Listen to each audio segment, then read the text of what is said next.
ಮೈಸೂರು ಚಲೋ ಪಾದಯಾತ್ರೆ ಇವತ್ತು 5ನೇ ದಿನಕ್ಕೆ ಕಾಲಿಟ್ಟಿದೆ. ಮಂಡ್ಯ ಜಿಲ್ಲೆ ಇವತ್ತು ಪಾದಯಾತ್ರೆ ಮುಂದುವರಿತಾ ಇದೆ. ಈ ಒಂದು ಪಾದಯಾತ್ರೆ ಬಗ್ಗೆ ಮಾತಾಡೋದಕ್ಕೆ ನಮ್ಮ ಜೊತೆ JDSನ ಯುವ ಮೋರ್ಚಾದ ರಾಜ್ಯಾಧ್ಯಕ್ಷರಾಗಿರುವಂತಹ ನಿಖಿಲ್ ಕುಮಾರಸ್ವಾಮಿ ನಮ್ಮ ಜೊತೆ ಇದ್ದಾರೆ. ಸರ್, ಇವತ್ತು ಮೈಸೂರು ಚಲೋ 5ನೇ ದಿನ ನಡೀತಾ ಇದೆ.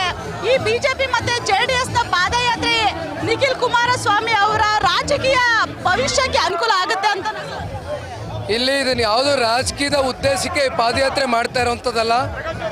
ರಾಜ್ಯದ ಜನರ ಹಣ ಸಂಪತ್ತು ಇವತ್ತು ಈ ರಾಜ್ಯ ಸರ್ಕಾರ ಯಾವ ರೀತಿ ಲೂಟಿ ಮಾಡ್ತಾ ಇದ್ದಾರೆ, ಅದರಲ್ಲೂ ಪರಿಶಿಷ್ಟ ಜಾತಿ ಪರಿಶಿಷ್ಟ ಪಂಗಡಕ್ಕೆ ಸೇರಿರ್ತಕ್ಕಂಥ ಹಣವನ್ನು ದುರ್ಬಳಕೆ ಮಾಡ್ಕೊಂಡಿರ್ತಕ್ಕಂಥ ಪ್ರಕರಣ ಇವತ್ತೇನು ಬೆಳಕಿಗೆ ಬಂದಿದೆ.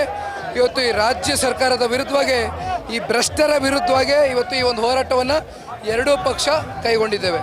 ಯಾಕೆ ಅಂದ್ರೆ ಇವತ್ತು ಈ ಒಂದು ಪಾದಯಾತ್ರೆ ಚನ್ನಪಟ್ಟಣ ಬೈ ಎಲೆಕ್ಷನ್ಗೂ ಕೂಡ ಅನುಕೂಲ ಆಗುತ್ತೆ ಅನ್ನೋ ಒಂದು ಮಾತು ಕೇಳಿ ಬರ್ತಾ ಇದೆ. ಇದರ ಅಭ್ಯರ್ಥಿ ನೀವು ಆಗಬಹುದಾ ಅಥವಾ ಏನಾದರೂ ಆಕಾಂಕ್ಷಿಗಳ ಬಗ್ಗೆ ಏನು ಹೇಳ್ತೀರಾ ಸರ್?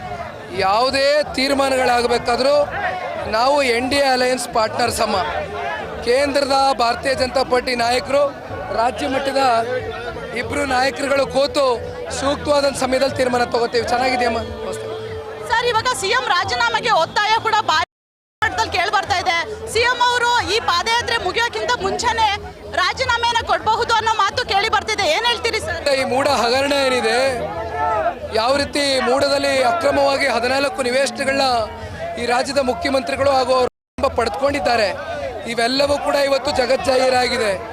ನೈತಿಕ ಹೊಣೆಯನ್ನು ಹೊತ್ತು ಇವತ್ತು ಸ್ವತಃ ರಾಜ್ಯದ ಮುಖ್ಯಮಂತ್ರಿಗಳೇ ಇವತ್ತು ರಾಜೀನಾಮೆಯನ್ನು ಕೊಡಬೇಕು ಬಯಸ್ತೇವೆ, ಆಗ್ರಹಿಸ್ತೀವಿ. ಮತ್ತೆ ಇದಿಷ್ಟು JDSನ ಯುವ ಘಟಕದ ರಾಜ್ಯಾಧ್ಯಕ್ಷ ನಿಖಿಲ್ ಕುಮಾರಸ್ವಾಮಿ ಅವರ ಮಾತು. ಕ್ಯಾಮರಾ ಪರ್ಸನ್ ಸಂತೋಷ್ ಜೊತೆ ಸೌಮ್ಯ ಹಾಸನ್, BTV ನ್ಯೂಸ್, ಬೆಂಗಳೂರು.